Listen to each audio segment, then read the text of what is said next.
We stand for a reduction of taxes, lowering income taxes, property taxes, and doing away completely with the sales tax on food and drugs.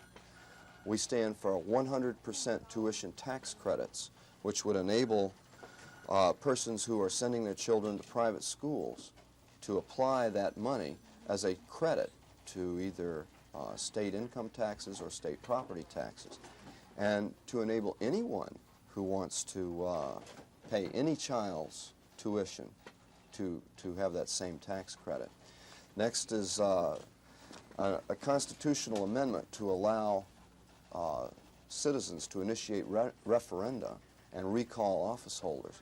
This is very necessary in returning control of the government to the citizen instead of allowing the government to control us. And finally, the inclusion of none of the above on the ballot. This started out, we wanted to introduce this to the people of the state of Alabama, and indeed it's become a forefront issue. A lot of citizens themselves are raising the none of the above issue to the establishment party candidates, asking if they would support the inclusion of none of the above. We got a lot of fun poked at us in the beginning that this would be a sort of a wild thing to put on a ballot, but the voters in Alabama are seeing that this is coming down to being a none of the above election. Why do you say that? Well, neither candidate is wholly supported by his party. I see people all over the state of Alabama, Republicans who would rather have had somebody else as a candidate, Democrats who would rather have had another candidate. If none of the above were on the ballot in this election in the state of Alabama, the average voter would go in there and pull that lever with a vengeance. Where would you say the Libertarian Party is in Alabama in its life cycle right now? We are in its infancy. We're experiencing phenomenal growth. I guess the easiest way to say that is we are a revival of spirit, a revival of the principle upon which the country was founded. And people are finding that very comforting, very a nice soft spot in their hearts for us, finding some refuge there because they themselves want to see America turned around and getting away from this thing called big government solutions to all problems. We're heading at a rapid clip towards a precipice, and what's going to happen if we continue along this line is we're going to experience a thing called anarchy in this country, and it's going to be due to the leadership and experience of the Republican and Democratic parties, and it's going to could destroy this nation. We're hoping it doesn't. And this, you could liken it to a house of cards, which each card built in this house has been a program, a tax, a regulation, a control, each with the seeds of destruction built into it.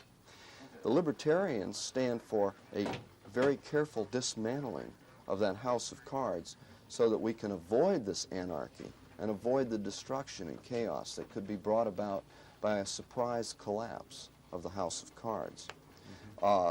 Again, you asked the question, at what point are we? And my answer was that we are in our infancy. People are recognizing that we are the most exciting thing to come along the pike in 100 years.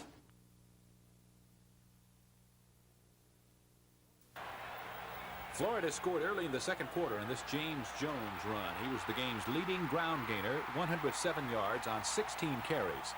The tough Gator defense throttled freshman Bo Jackson, 23 yards on 10 carries for Bo. This fumble at the Auburn 14 led to Florida's first field goal, 10-0 Florida. Auburn drove for a score just before the half. Campbell to Mike Edwards from 13 yards out. The drive aided by two 15-yard penalties. The Gators penalized 10 times on the day for 107 yards. Auburn's go-ahead touchdown was set up in the third quarter by this Lionel James punt return. The play covered 63 yards down to the Florida 22. Great run by the little guy. 4 plays later, Campbell pitched to Bo Jackson for the touchdown. Auburn led 14-10. After trading field goals, Jim Gainey kicked his third straight to pull Florida within a point, 17-16 with 2:51 left in the game. The Gators then successfully turned the onside kick, though possession of the ball was hotly disputed by Auburn. Then with 5 seconds to go, Gainey calmly kicked his 4th field goal of the day, a 42-yarder that barely went through on the right. Florida missed a game winner at the end last year, but they made it this time. Final, Florida 19, Auburn 17. This is Phil Snow reporting from Gainesville, Florida.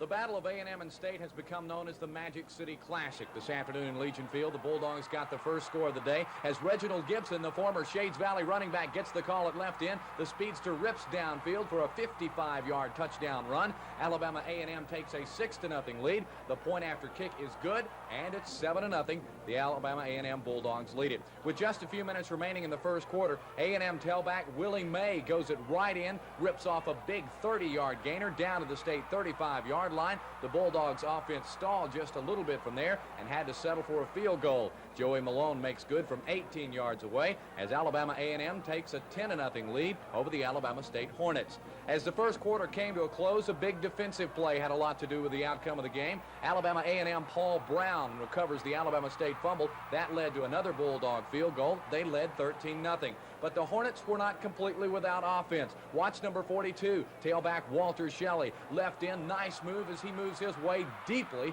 into Bulldogs territory. The game was actually played in 2 halves, with Alabama A&M dominating the first half. State came back with 13 points in the second half. The game ended in a 13-13 tie.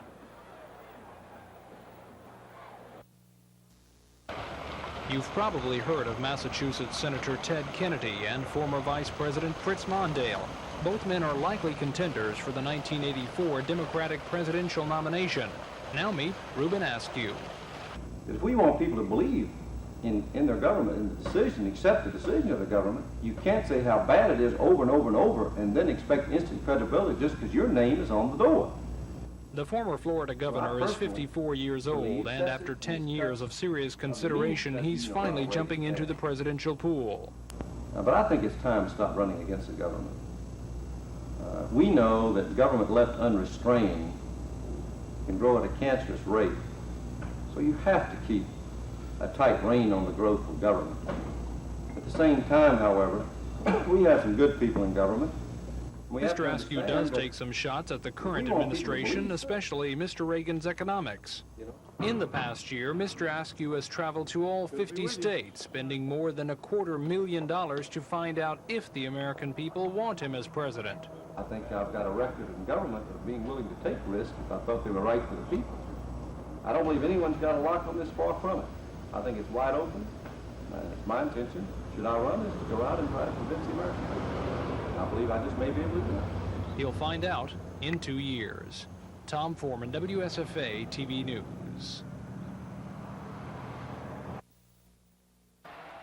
It was the second quarter before Alabama got on the board against Mississippi State. Ken Coley led the charge. He connects here with Joey Jones on a 33-yard completion to the State 30. Craig Turner capped the 80-yard drive, diving over from the 2. 7-0 Alabama. It was 7-3 at half. Midway through the third, Walter Lewis gets the Tide rolling again. He connects here on a 41-yard pass to tight end Jay Grogan down to the Bulldogs 6. Turner scored. It was 14-3 Bama. But the Bulldogs bounce back. John Bond to Danny Knight connects here for a 47-yard gainer to the Tide 1. State scored on the next play. The try for 2 failed. 14-9 Alabama. Late in the third, Bama scored their final points of the day. Lewis finds Jones in the end zone. A great catch. 24-yard scoring play. 20-9 Alabama heading into the fourth. State added a field goal to make it 20-12, and Bama was driving late in the game. Turner gets the call on 4th and 2. He doesn't make it. State takes over. John Bond marches the Dogs deep, working against the clock. He hits Knight here at the 6th, but Jeremiah Castile makes a saving tackle, keeping Knight in bounds. Time ran out, and Alabama had a hard-fought 20-12 win. The Crimson Tide now looks to LSU next Saturday in Birmingham. With Florida leading Auburn 10-0 late in the second quarter, Randy Campbell connects here with Mike Edwards on a 13-yard scoring pass, and the Gators led it 10-7 at half. After a 63-yard punt returned by Lionel James, the Tigers took the lead in the third. Bo Jackson taking the pitch. He scampers in from 7 yards out. Auburn led it 14-10. After swapping field goals, it was 17-13 Tigers late in the fourth. Jim Gainey's on to boot this 39-yard field goal to cut it to 17-16, just 2:47 left in the game. Then on the ensuing kickoff, the Gators go for the onside kick. A mad scramble ensues. Auburn thought they had it, but the ball is awarded to Florida at the Auburn 45. After driving to the 25, Gainey's on to connect on this 42-yard field goal with just 1 second remaining. Florida wins at 19-17. Auburn tries to regroup at homecoming next week against Rutgers. More on the Florida game on the Auburn Football Review tonight at 10:30. First quarter, there's no score. Second-ranked Washington in white. This is Jacques Robinson on the carry. He goes in for a 12-yard touchdown, giving the Huskies a 7-0 lead. Later in the period, Stanford's All-American quarterback John Elway hit Steve Brown on a 35-yard pass play down the right side, tying the game at 7. On the first play of the second quarter, Jacques Robinson gets the call again. This time he scores from 8 yards out, putting Washington in front 14-7. Later in the second quarter, with Washington leading 17-7, Stanford's Mike Dotterer capitalizes on a blitz and goes 46 yards for the touchdown, cutting the Husky lead to 17-14. With 2:05 left in the half, Dotterer goes over from the 1-yard line. This touchdown gives the Cardinal a 21-17 lead. They led 24-17 at half. In the third quarter, John Elway completes his 9th pass in a row. This 18-yard touchdown pass to Emil Harry puts Stanford up 31-17. In the fourth quarter, with Washington trailing 37-24, this Jeff Partridge punt will be fielded by Vincent White. Now watch White go to work. He'll break one tackle, shift gears, and break another tackle, and he's gone down the right side. Suddenly, White will run into trouble again, and he'll change direction, cutting across the midfield, and is off to the races. White goes down the left side on a 76-yard punt return for a touchdown that puts Stanford up 43-24. They hang on to upset second-ranked Washington 43-31. I'm Michael Stone for NBC News. Go, go, go!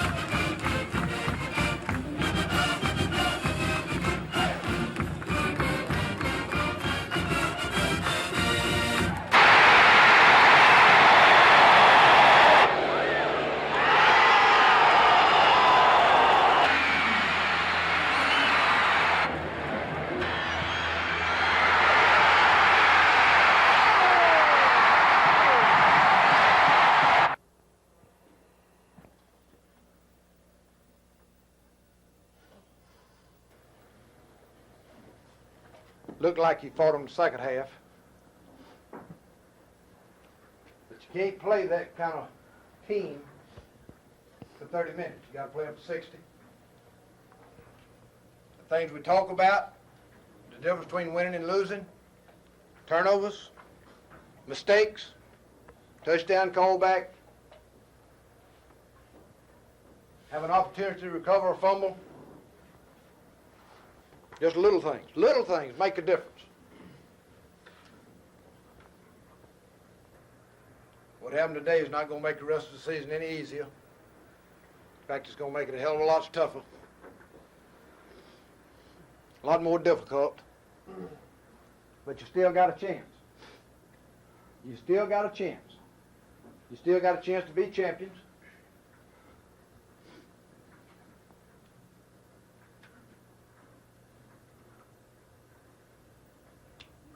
Still got a chance to go to a bowl game, and you can kind of make it one of your choice, depending on what you do.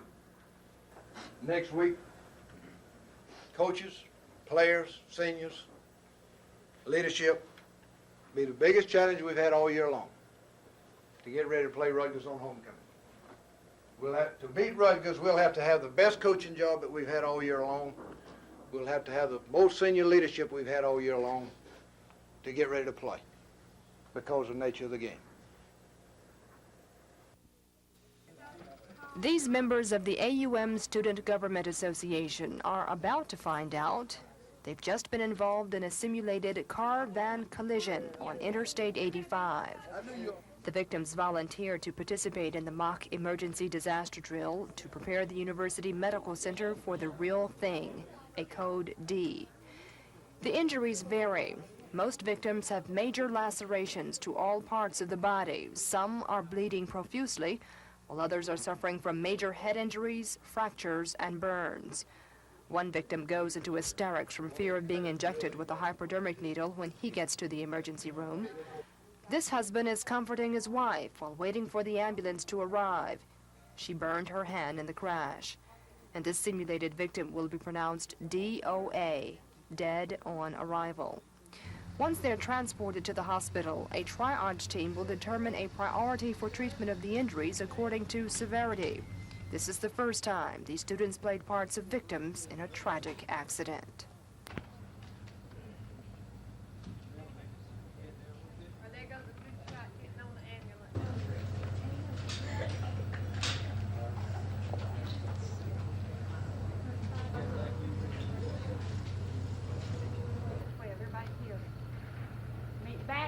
Hospital officials say every Montgomery hospital conducts a simulated disaster drill.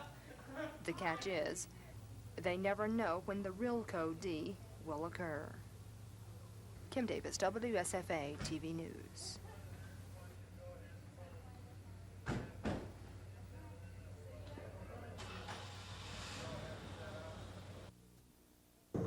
The hearings have included testimony from at least 2 psychiatrists testifying for the plaintiffs. Both Doctors Eileen Bloomingdale and Abraham Halpern were critical of David Candidate's release on the amount and type of testing given him during his last visit at Bryce and of the type medication prescribed for him. The defendants testified that Candidate was tested when he arrived at Bryce, but before he was released, no tests were given to Candidate to evaluate his condition. The defendants, all officials at Bryce Hospital and the Department of Mental Health, contend that David Candidate was closely observed and that no exit tests were considered because he appeared to have improved and was released to a Montgomery mental health outpatient clinic where he was supposed to be monitored by personnel there. Candidate stopped taking his medication, plaintiffs charged, and that resulted in his becoming violent and his killing Felix Richardson in 1981. The defendants say they did all they could under the law to give David Candidate proper treatment, and Candidate may be using the mental health issue as an alibi to cover up murder, his second since 1975. The Candidate trial is expected to start again Monday morning with the defense trying its case. This is Norman Lumpkin, WSFA TV News reporting. The new system is known as Lifeline and was installed this week at Baptist Medical Center. The system is designed to provide the elderly or disabled a means to get help to their homes in the event of an emergency. A unit is installed in the home and connects to the regular telephone lines. A lightweight remote call button can be carried or clipped to clothing in the event the subscriber falls or becomes too ill to reach a telephone. By simply pressing the Help button on the unit, a signal is sent to the telephone device, which automatically calls the Baptist Medical Center emergency room. There, a trained coordinator looks up that person's history card, which has medical information and emergency instructions. The coordinator then places a call to the person's home. If there's no answer, calls are made to designated individuals, such as neighbors, relatives, and so forth, who've been trained in the Lifeline system, who can go to the home at once. If necessary, the police, ambulance, or the fire department can be on the scene within minutes. In addition, Lifeline has an automatic timing system in case the person is too ill or badly injured to press the button. The timer can be set for either 12 or 24 hours. It gives the individual peace of mind. It gives them the security to know that for 24 hours a day, every day, they have someone available to come help them if they need help. It's given them a better quality of life. They're able to sleep better. They just have that assurance, that psychological assurance that someone is there if they need them. Mrs. Marietta says monthly phone calls to the subscriber to test the system also reinforces the feeling of being in touch with the hospital. Mac Carmack, WSFA TV News.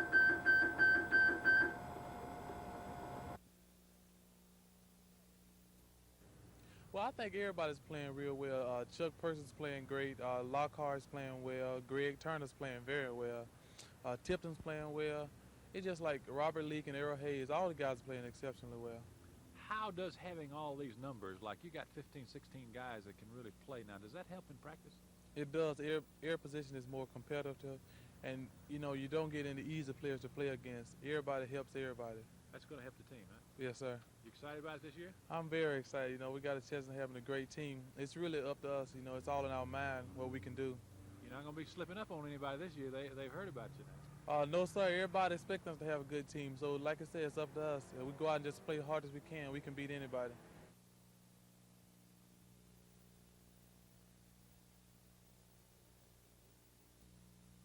What do you think's the major difference between you and the other candidates? Well, again, I say I'm talking about freedom versus government control. And the socialist trend in our nation for over 60 years now has been to more and more government control. And the liberals have taken over both the Democrat and Republican parties. So a candidate who associates with those parties must follow this liberal philosophy. If they don't, then they're booted out of the party. They won't let them stay in. So this is the major difference right there.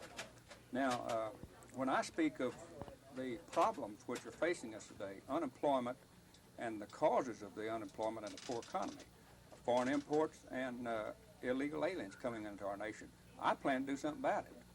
Now, the other candidates may be talking about it. In fact, I have heard one of them mention it on one of the news programs or something they've been on.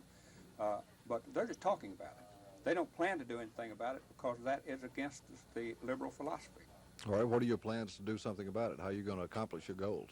Well, I plan to pass a law in the state of Alabama which will make it illegal for any illegal alien to work in Alabama so long as there's an Alabamian unemployed. And I don't think this is any detriment to them. I think they're a detriment to us coming into our nation and taking jobs away from Americans and taking jobs away from Alabamians. Now, the other thing I propose is a job protection tax on foreign imports, to raise the price of foreign imports up to what the price of American goods would be. And then the consumer can decide whether they want to buy the foreign product or buy America. All right. You say you're basing a lot of your campaign on freedom. What type of government controls do you think we need to do away with in the state? Well, all the bureaucratic type controls now, it's filtered right on down from Washington, and most of these controls come down from Washington. Our state is not as bad off as Washington, but we still do have some bureaucratic departments in the state which we can do away with. And any time that we're out and putting controls on the people, unnecessary controls on the people, not allowing them to be free. Now, one of the things which is causing us a lot of problems is overtaxation. Now, the liberals would like us to think that high interest rates are all of our problems. High interest rates, we can do something about it. We don't have to go buy a new car if the interest rates are too high. We don't have to go borrow that money, but we have to pay our taxes. And now, I propose one thing to get government out of the people's pocket is to reduce this taxation. Return some of this money back to the private sector. And the private sector is where jobs are created. They're not created in the public sector. All right, we are more or less a farming state, I guess, agriculture-oriented to a great degree. What can your administration, if you're elected, do to help Alabama farmers? Well, the Alabama farmers must be able to compete with the foreign imports as well as the small business people. Now, I propose to ask the legislature to reappropriate some of that $520 million. Now, you know, we still got some of it tied up here, so we don't have to take anything away from the schools or the roads or what we've got programmed out. And set this aside and make it available to the farmers and the small business people to provide low-interest loans to these people so they can compete with the foreign imports coming into our country. All right, give me some background on your party as such. I know you say the basic philosophy is freedom. What other differences are we looking at between your party and the Republicans and Democrats? Well, we're looking at a party here. The Alabama Conservative Party, in essence, is an Alabama party. Now, we are affiliated nationwide with the American Independent Party, but we're not ruled by them. Now, the Democrat and Republican parties are ruled by a national party, and the philosophies of the Democrat and Republican Party, which heads up in a national level, is filtered right on down to the state.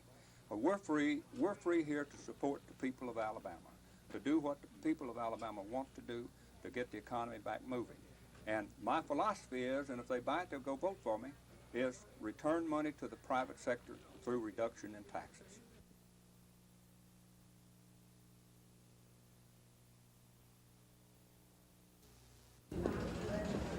Amendment number 1 would require that a constitutional amendment, which is local in nature, only be voted on by the people in that county it affects.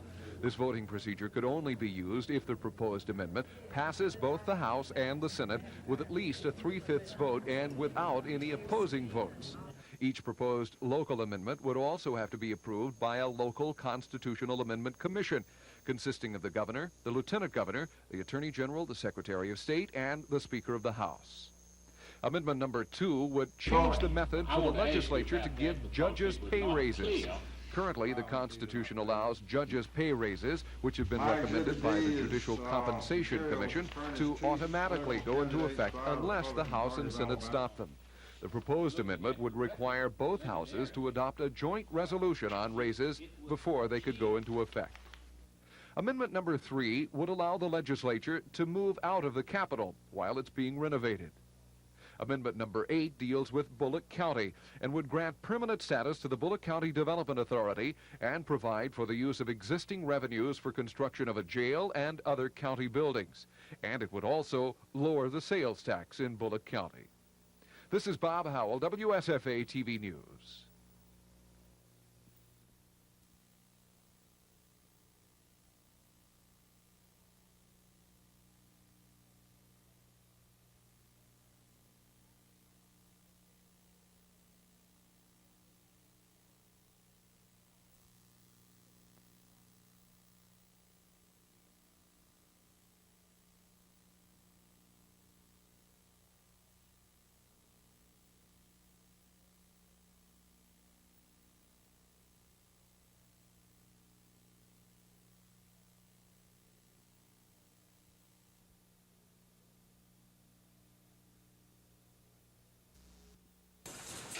Perhaps the most talked about issue in this governor's race is jobs. George Wallace and Emory Palmer both say they'll work to provide Alabamians with more jobs. Wallace says his notoriety will help. Mr. Palmer says his opponent's reputation will drive business away. I know that I've been able to pick up when they were trying to close and are still trying to close a big industry in northwest Alabama. Nobody could get in touch with the top people in that company, but I did because I'd met with these people in 1972. But I would like for you to take advantage of that experience that you gave to me and let me be governor again, because during the last 8 years I was governor, we led the Southeast 6 years in new and expanded industry and jobs, and we were second twice.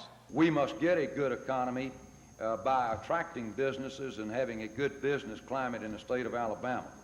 I think that the only way to solve Alabama's long-term problems will be on the basis of getting an economy that is based solidly on free enterprise, and that we must have a governor who will go and sell Alabama to the country and cause business to want to come to Alabama.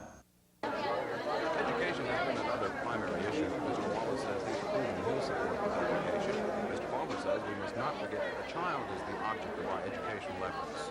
I am very strong as far as education is concerned, from the kindergarten level to the graduate level. So you people who in Auburn have been told by some folks that Wallace don't think anything but about trade schools, well, they're just as important as anything else also. We've also talked about high technology industry and research and development, and we're going to increase that. Now they talk about teacher salaries. My opponent says teacher salary, I believe they said, were too high. We've got to get teacher salaries up to where we can have somebody teach math and science in the high schools of Alabama. Education in itself is the foundation block, in my opinion, of our society, and K through 12 must be that main foundation block. I am for public education in every respect. I think we should pay the teachers all we can pay them without forcing a budget into proration. I think that we must do that to attract quality teachers. But the main thrust of our education program must always be to the child. One issue both candidates agree on is law and order. Mr. Wallace and Mr. Palmer are talking about the rights of victims over the rights of criminals. As I've traveled the state from one end to the other many times, people have told me over and over that they like the idea that the decent, law-abiding citizens can go about in peace and safety. I think they're willing to shoulder any burden to make sure that criminals are not back on the street. I want a would-be criminal in Alabama to know 4 things. 1, they're going to get caught. 2, they're going to get prosecuted. 3, they're going to get sentenced. And there will be enough prisons for them to go and stay until such time as they can learn some manners. But 10 years ago, running for president, I said, we ought to pay attention to the victim, not so much the man who bashes his brains out. A year ago, the Chief Justice made the same speech. He said we ought to pay attention to the victim instead of the man who bashed his brains out. Well, I told him that 10 years ago, and he wouldn't listen. He ought to listen 10 years ago. You and I in Alabama did. Mr. Farmer says new leadership is needed to get Alabama out of the mud. Mr. Wallace has maintained that only experience can help Alabama during a recessionary time. I'm Chris Grimshaw. I'm Dennis Slater, WSFA TV News. Radio, television, and newspaper that Bishop William Milton Smith, Senior Bishop of the AME Zion Church, residing in Mobile, Alabama, has endorsed Reverend N.H. Hicklin, President of the AME Zion, and other ministers, Reverend J.E. Fields, J.E. Milton, Dr. E.H. Hicklin. So you're not denying that? Our concern is that every registered Zion member will get out to the polls and vote his or her conviction on November the 2nd.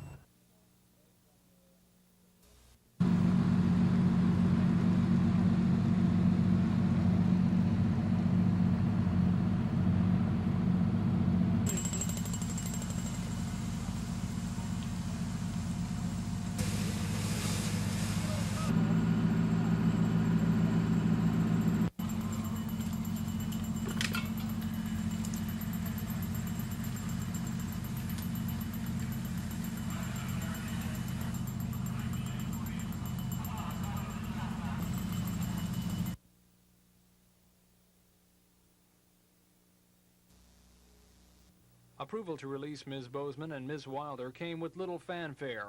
One board member called it a routine decision. But the events leading up to the release have been anything but routine. Ever since the two women were sentenced to 5-year prison terms, black community leaders have been fighting for their freedom. Their conviction sparked a 160-mile voting rights march in February, with rallies all along the way calling for complete pardons for Ms. Bozeman and Ms. Wilder. The two actually spent only 2 weeks in prison. Most of their time has been served in a work release program in Macon County. 1 week from now, even that will end for Julia Wilder, and state officials say Maggie Bozeman will be released as soon as she can find a job in Pickens County. Tom Foreman, WSFA TV News. Members of the Board of Pardons and Parole say they felt no pressure at all in considering the release of Maggie Bozeman and Julia Wilder. One board member even called it a routine decision. But events surrounding the two women since their conviction in January have been anything but routine. It appears, our Father, that the mood of this nation is against us. Leaders of the black community rapidly took the women's cause to heart following their convictions. A 160-mile march across the state was organized in February calling for renewal of the 1965 Voting Rights Act and freedom for Maggie Bozeman and Julia Wilder. At the time, both women were pleased with the attention they received. My primary concern is the effect that it will have after all of this gathering, all of these concerns. I'm hoping that the conditions will change. I'm going to keep talking. Can't vote no more because I have a felony, you know. But I can talk to those that can vote. The two women actually spent only 2 weeks in prison. Most of their time has been served in a work release program in Macon County. But next Monday, both women are expected to have new jobs and go home to Pickens County. Tom Foreman, WSFA TV News. The board's decision to grant paroles to Ms. Bozeman and Ms. Wilder was a rather subdued end to a fight that's been waged for almost a year. When the two women went to prison early this year, black leaders around the state called them martyrs for black voting rights.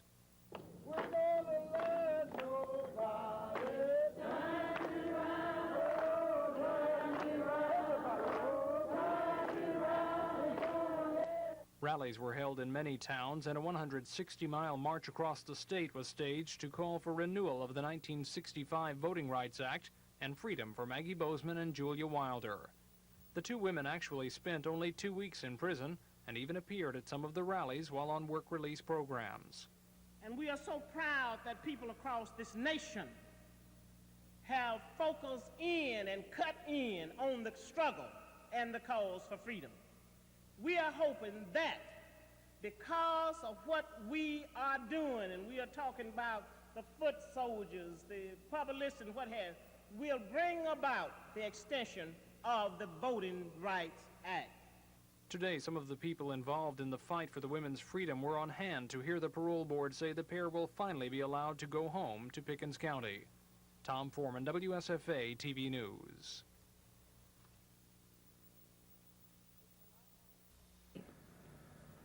It's a lot more expensive than supporting an able-bodied individual because we continue to. Just because for years and years and years, America has had the notion that if you have a physical disability, you should be sitting in the back bedroom as an invalid. You should be non-productive. You should be a recipient of others' generosity.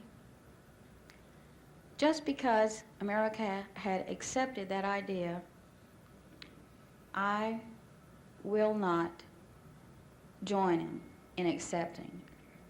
And I ask you, if there's any vestige of that idea in your mind, discard it.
The sport of hockey isn't entirely new at Auburn. They've been lacing up the skates for 4 seasons now. We have but trouble the getting the concept plainsmen of to print hockey an at article. Auburn They do it, has but yet we to have to catch kind of on. turn it in, and we don't get a whole lot of local news coverage. But up north we get a lot of coverage. The International Hockey News covers it, Hockey Magazine covers it. All the kids up north know about Auburn as a hockey school. Down here, half the people on campus don't even know we've got a hockey team. Things are made more difficult by the fact that the school doesn't realize its hockey team within the athletic program.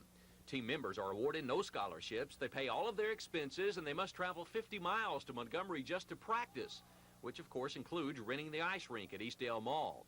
Despite these hardships, Auburn appears to be a contender for this year's Southern Collegiate Hockey Association Championship. We've got a Coach hockey Steinfeld says so it's up north not it's that kind of a big hard thing. to get The second hockey players kind to of come to reason Auburn. is I've never met a hockey player who really liked cold weather. They all grow up in cold weather, but they don't like it, and they want to come south, but they still want to be able to play hockey. And when you throw that together with the beautiful women on Auburn's campus, you got a real mix, and that's why they come down south to play hockey. One team member enjoying his stay at Auburn is former pro hockey player George Genron. How do you say does Auburn get away with playing a pro? We'll answer that question tonight at 10. Rick Pons, WSFA TV Sports. Auburn plays collegiate hockey, but not in the NCAA. The Tigers compete in what's called a club league, the Southern Collegiate Hockey Association. To play on a club league team, you must be a full-time undergraduate student who has not played a total of 4 years of collegiate hockey. This offers a loophole for players like George Genron. George is a 29-year-old former pro who played 5 years in the Houston Aeros Association of the old WHL. Auburn coach Tom Steinfat had warned the SCHA of this pro loophole, but when Ginron showed up at Auburn with no college experience, he said, "What the heck?" You know, here we've got a guy, sure, he's played pro, but he is a person who is a legitimate undergraduate student. I didn't recruit him. He's a computer science major at Auburn. He just came by and said, "Hey, I've played some hockey. I'd really like to play for you." To me, that's the essence of really a college sport and what it ought to be. Ginron says he's a student first, hockey secondary at this point. Right now, he's just out to enjoy himself. Yeah, playing professional, you're being paid to play, so you got to play the way they want you to play. And when you're playing amateur or college or whatever, you're playing for the fun of the game, which makes it a lot better. There's no pressure on you, so you're out there to have a good time and, you know, be with the boys, have fun, you play your own game, and it just makes it a lot better. Like everyone else associated with Auburn hockey, Ginron hopes the team will someday be a part of the athletic department. But until that time, he'll keep throwing body checks and shooting the punt just for the fun of it at Auburn. Rick Pons, WSFA TV Sports.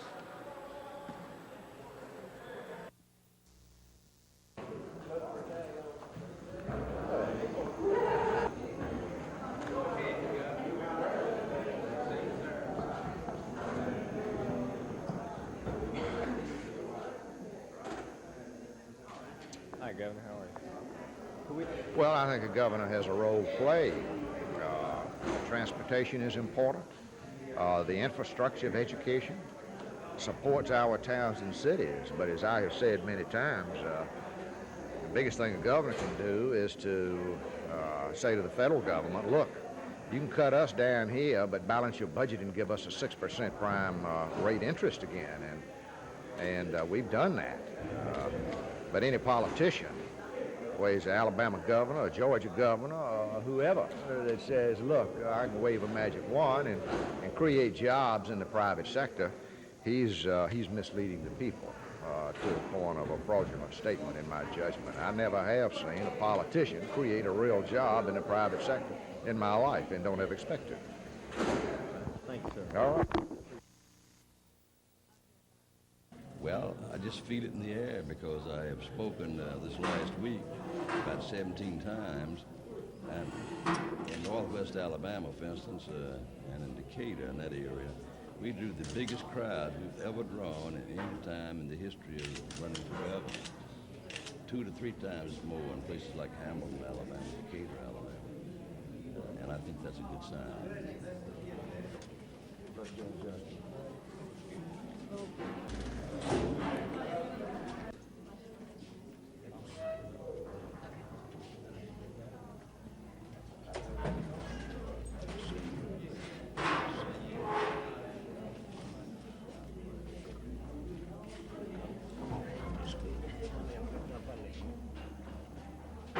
Channel 4 wants to ask you some questions. Yes, honey, how are you? Hey, Governor.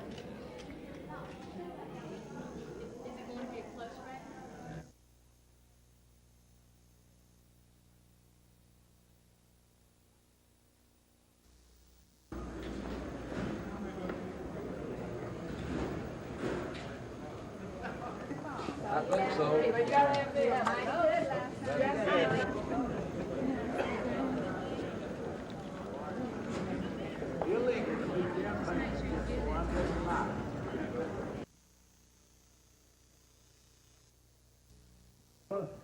Mr. Wallace's offensive campaign has been an effort to illustrate his past record and experience. I do not know of any time in Alabama's history or any other state's history when experience is more necessary than today.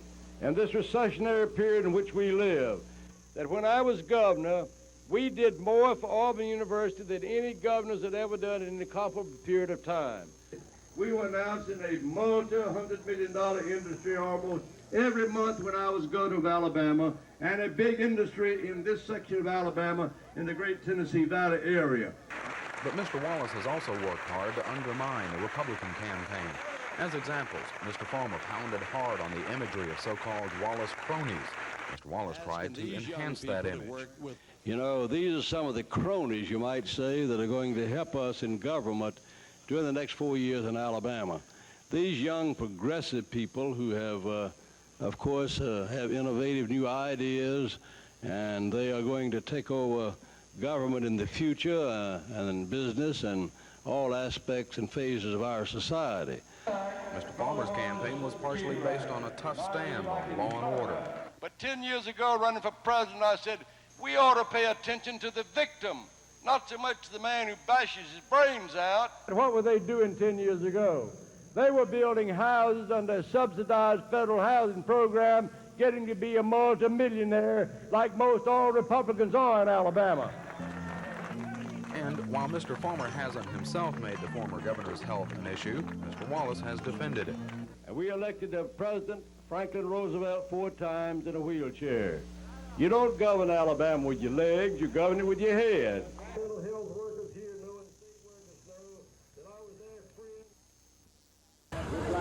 The lines were long outside and inside most of the voting precincts in Montgomery.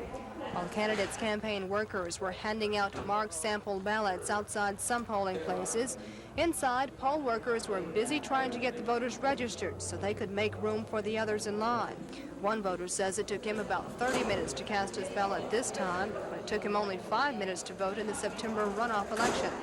At the Cleveland Avenue Library in Montgomery, where many black Montgomeryans vote, the turnout reportedly was heavy. Some political observers say the black vote may be a decisive factor in the outcome of the election, especially in the governor's race. The polls have already closed at some Alabama counties and will close at others tonight at 7. TV 12 will bring you the results when they come in. Kim Davis, WSFA TV News.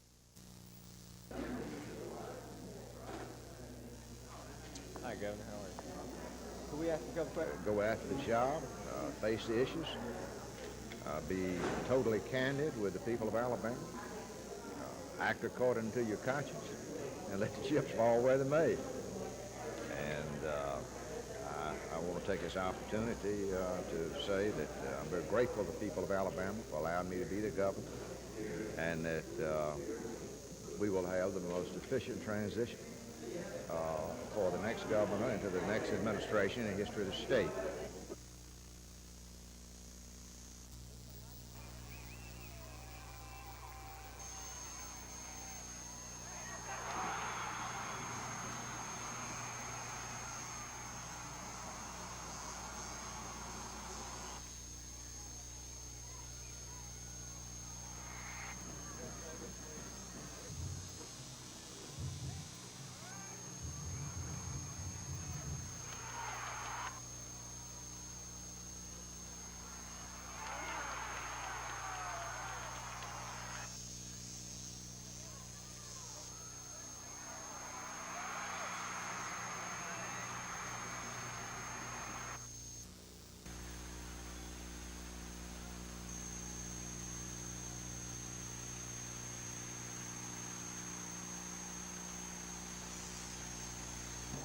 Did you get the impression that the Florida defense wanted to send you to the sidelines?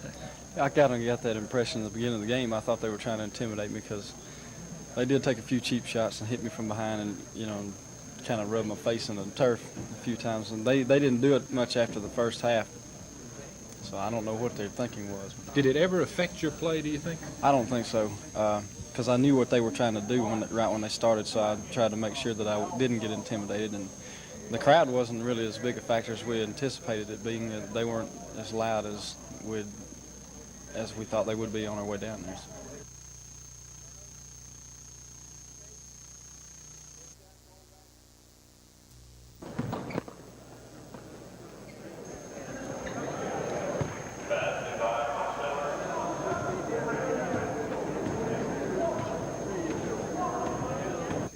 I think before you can have enthusiasm, you have to have players that the fans can identify with and be a winner. Well, we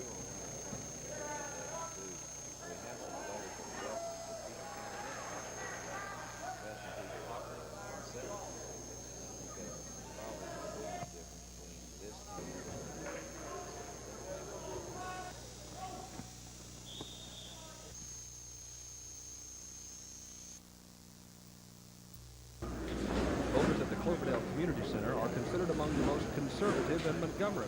Many of those voters appeared to be exercising their right to vote when Republican Henry Palmer showed up to make his choices. Just like everyone else, Mr. Palmer and his wife Anita had to wait in line. In their case, the wait was about 10 minutes. Finally, Mr. Palmer signed his name in the voting box list and went into the booth. The candidate has said all along that he's running his own race. Mr. Palmer hasn't come right out and endorsed the full Republican ticket. In fact, he's called the Republican candidate for sheriff in Montgomery County, Joe Garner, an idiot. After making his choices... All right, see that man right there in that striped shirt? You need to take a picture of him because he's a renegade. I think it is winnable. I think if our people come out and vote, that we'll win it. If they don't, then we don't. It's that simple. I think the race, we did another tracking poll last night, and it showed the race showed us 2 points ahead, and that's satisfactory with me. And if our folks will come out and vote, we win. And like I say, if we don't, then the other side wins. It's that kind of a race. Mr. Palmer plans to attend to city business for the rest of the day, and he says he does plan a long overdue game of racquetball. It rains on the just and the unjust, according to the scripture, so I don't think that'd make much difference one way or the other. Mrs. Palmer, how do you see the election? Oh, I'm so glad it's here. I really am.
Take this opportunity to say that I'm very grateful to the people of Alabama for allowing me to be the governor, and that we will have the most efficient transition for the next governor into the next administration in the history of the state.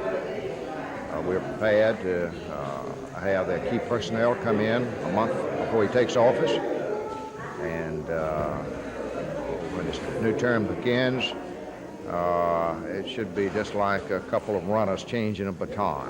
No faltering, and we look forward to that. And of course, I wish the next governor the very best. And as he begins to pick a new cabinet and get people to come to Montgomery, I may say to the people around Alabama that he asked to consider doing this. It's a wonderful experience. You help the state of Alabama, and if the governor asks you to come down and serve 2 years or 4 years, I strongly recommend that the citizens that I ask very seriously consider that.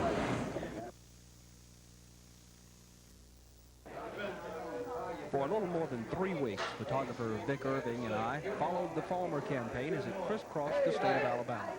On October 21st, Mr. Farmer campaigned in 5 counties of west central Alabama, beginning with this stop in Greensboro. This type of gathering was typical of the Farmer campaign because it allowed Mr. Farmer to move quickly from place to place. He didn't forget his duties as the mayor of Montgomery either. Often between campaign appearances, Mr. Farmer would pull up to the nearest phone booth to check in. Town Hall in Utah was the next stop. After his usual speech about issues, Mr. Palmer opened the floor for questions and then struck off downtown to shake hands. This restaurant in York was the site of another speech. This time, television cameras from local stations as well as one network were there. Little time is wasted on the campaign trail with Emory Farmer. Often, he keeps track of media coverage between stops. In Livingston, Mr. Farmer makes 3 stops, first at Livingston University, then to the stockyards, and finally downtown to help celebrate the town's sesquicentennial. County Courthouse is also fitted to Mr. Farmer's plans very well. Here at the Choctaw County Courthouse in Butler, he speaks to an afternoon crowd about what he'll do for Alabama as governor.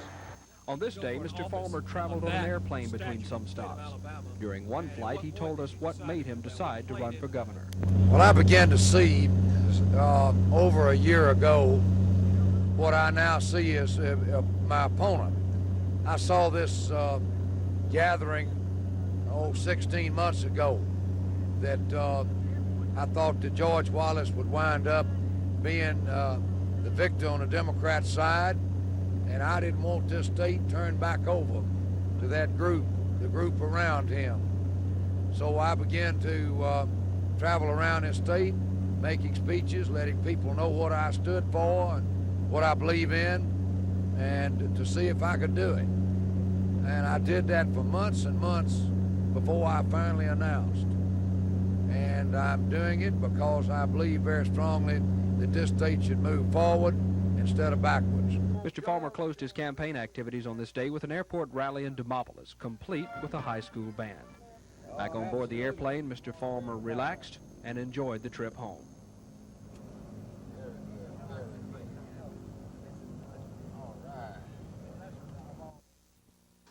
I just basically want to say I think it's very unfortunate that at this day and time in Montgomery, Alabama, that in the predominantly black precincts, that black people would have to be harassed by Emory Farmer's police department.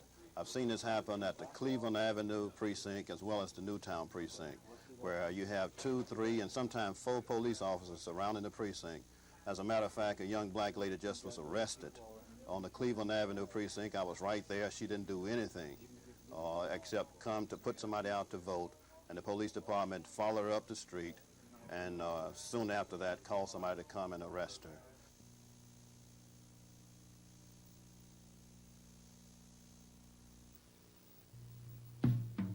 We can't play this